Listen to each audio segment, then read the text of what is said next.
Caixa Sony GX12 aqui no meu RTA. Hoje chegou a vez dela ser medida por um sistema de RTA. Então está aqui na tela. Essas caixas aqui já passaram por vários processos, já tem vários vídeos aqui no canal nessa playlist sobre elas. Então eu já reformei o crossover, eu já levantei os parâmetros TS do alto-falante, eu já medi as respostas de frequência, as curvas de impedância dos drivers. Eu desliguei esses atenuadores aqui, porque eles eram resistores em série com o drive, então acabava mudando o corte do crossover. Coloquei aqui nesse mid-range um L-pad, que é um atenuador de 3 decibéis, tá? Porque ele estava falando muito alto, então chegou o momento dela ir para o RTA. Tá? O RTA é um Real Time Analyzer, então ele analisa em tempo real o áudio. Esse sistema aqui é um computador, ele gera um sweep de 1 Hz até 40 kHz, 50 na verdade, e ele manda esse sinal aqui por esse cabo, tá, até esse amplificador flat aqui de baixo. Então esse amplificador não tem nenhum tipo de controle, então ele entra um sinal flat nele e sai flat. Esse sinal flat vai para a caixa acústica. Então a caixa acústica reproduz o que ela consegue, tá? Que não é um sinal flat. Ela recebe um sinal flat, mas ela não coloca um som flat na sala. Então esse som vai ser capturado aqui pelo meu microfone da Behringer. Então está apontado para a caixa, vejam aí. E aí, isso aqui é uma interface de áudio, é um Zoom H5. Ele está ligado via USB aqui no meu notebook. Então ele devolve o que ele escutou aqui para o software. Tá? Então o software faz a análise do que ele recebeu. Então ele sabe o que mandou e analisa o que ele recebeu. Então a resposta de frequência dessa caixa aí está traçada aí. Nesse gráfico azul é o gráfico original. É o gráfico que nenhum fabricante te conta, mas é assim que as caixas respondem, tá? Desse jeito aí. Esse gráfico verde aí é um smooth que eu fiz, tá? Para suavizar essa resposta, para a gente conseguir entender ela melhor. Então, por exemplo, aqui, ó, eu vou fazer um outro smooth com outra intensidade, tá?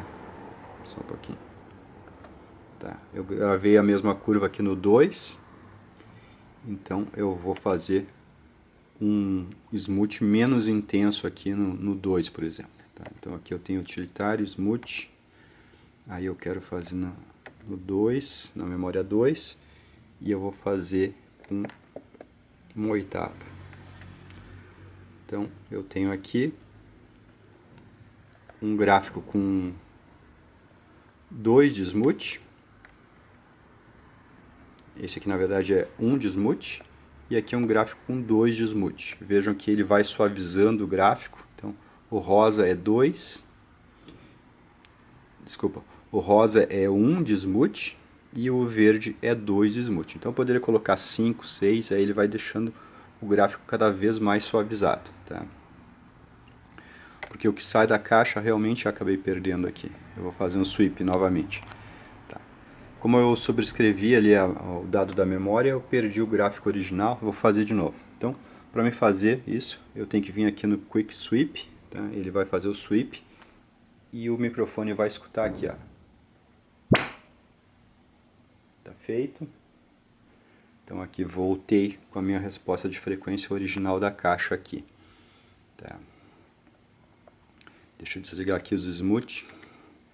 Então aqui eu tenho o gráfico traçado de 50 Hz a 20 kHz. Tá? Esse é o gráfico original, não está enfeitado, porque os fabricantes enfeitam isso aqui, tá? E eles não te contam que o gráfico é assim. E eles só te mostram o smooth, tá? Eles só te mostram assim. De 1 ou de 2, ou até mais de smooth, 5 talvez. Quando o fabricante quer enfeitar isso aqui, ele começa a tirar o zoom também desse gráfico. Veja, eu estou aqui vendo entre mais 10 e menos 10 decibéis. Tá? Então eu estou vendo numa janela de 20 decibéis, mas os fabricantes eles fazem isso aqui. Ó. Eles tiram o zoom. Tá? Então aí eles te mostram assim, Nossa, a caixa é flat, ela responde inclusive de 0 Hz para cima. Tá? Então isso aqui é o que engana as pessoas, tá? Esse tipo de coisa aqui, quando na verdade o gráfico é dramático assim, e se a gente tirar, e se a gente colocar zoom aqui, tá? Se eu quiser ver esse gráfico mais de perto, digamos assim, eu vou ver que o gráfico é uma bagunça, que é feio de se ver, tá? Então, vamos trabalhar aqui como os fabricantes trabalham. Vamos deixar só o gráfico com smooth. Então temos aqui o gráfico com um smooth de 2, tá? Então esse gráfico aqui é mais ou menos como eu desenhei para uns outros vídeos que eu fiz aqui no canal sobre som flat. Então vejo aqui que antes de levantar essa curva de resposta dessa caixa Sony, eu já tinha mais ou menos em mente que era alguma coisa mais ou menos assim. Então vejo aqui a semelhança que eu fiz o desenho, tá? Então essa caixa Sony aqui, ela tem uma característica de reproduzir bem de 100 Hz, tá? A 10 kHz mais ou menos. Então se eu limitar aqui o gráfico, a gente vai poder ver isso bem direitinho. Opa, aqui eu fui até 50, aqui eu estou indo até 10 e aqui eu quero começar de 100. Então aqui, ó, caixa vintage, resposta muito boa de 100 Hz a 10 kHz. Tá? Então é por isso que essas caixas aqui têm a tendência de ter médios muito pronunciados, porque na verdade, se a gente for ver, está faltando aqui os graves e subgraves, e está faltando aqui os agudos altos e os superagudos. Então está faltando o espectro que ela não consegue reproduzir direito. Tá? Então deixa eu voltar aqui para o 20, deixa eu voltar aqui para o 50. Tá? Na verdade eu voltei para o 20. Ó. Então, abaixo dos 100 Hz ela tem uma perda gigante de intensidade, tá? E isso faz com que o som dela fique magrinho. A gente não tem aquela extensão de graves, tá? E também a gente não tem aquela extensão de agudos. Então ficou muito parecido com o gráfico aqui que eu fiz dela antes dela ser medida, tá? Então aqui mais ou menos o gráfico que tem as caixas BSA, que são essas aqui. São caixas para alta fidelidade. E aqui mais ou menos o gráfico que é essa caixa Sony GX12. Então é por isso que essas caixas aqui acabam sempre produzindo aquele som meio que de maletinha, de um som sem peso, um som sem graça, sem tempero, como muita gente fala. Então é por causa dessas caixas aqui que as pessoas têm que usar o controle tonal com bass no máximo, tem que usar o loudness, tem que usar equalizador, tá? Tudo junto muitas vezes não conseguem fazer com que ele suba aqui. Às vezes nem os 50 a pessoa consegue uma resposta decente. Então se desligar todos os recursos tonais fica aquele som magrinho, sem graça. E as pessoas acabam achando que aquilo é o som flat, mas aquilo não é o som flat, porque essa caixa aqui não produz um som flat com um sinal flat. Ela teria que reproduzir até aqui, pelo menos, e pelo menos até aqui, ó, no 30.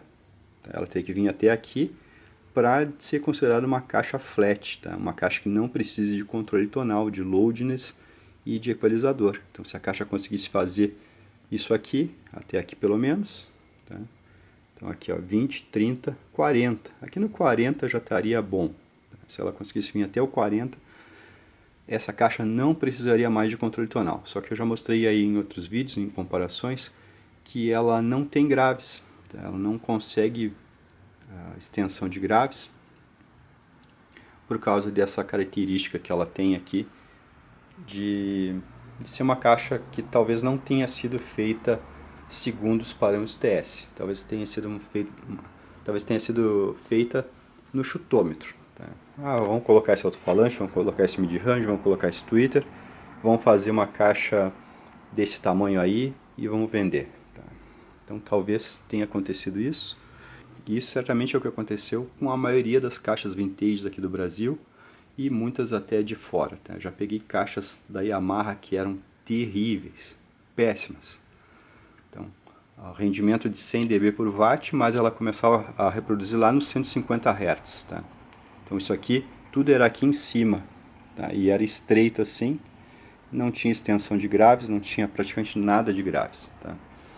Aquela não funcionava bem nem com controle tonal, nem com equalizador e nem com loads. Eu vou ainda fazer umas demonstração dessas caixas antigas que passaram por mim. Eu tenho os arquivos aqui no computador e eu vou simular essas caixas para quem tiver interesse de assistir. A gente vê aí que falta a resposta de graves e falta a resposta de agudos altos, conforme eu mostrei no levantamento de resposta de frequência do Twitter, tá? Isso aqui já tinha aparecido, e também a simulação que eu fiz de computador através dos parâmetros TS desse woofer. Isso aqui também já estava previsto que ia acontecer, que ela não teria como reproduzir graves aqui do lado de cá. É isso aí, um abraço.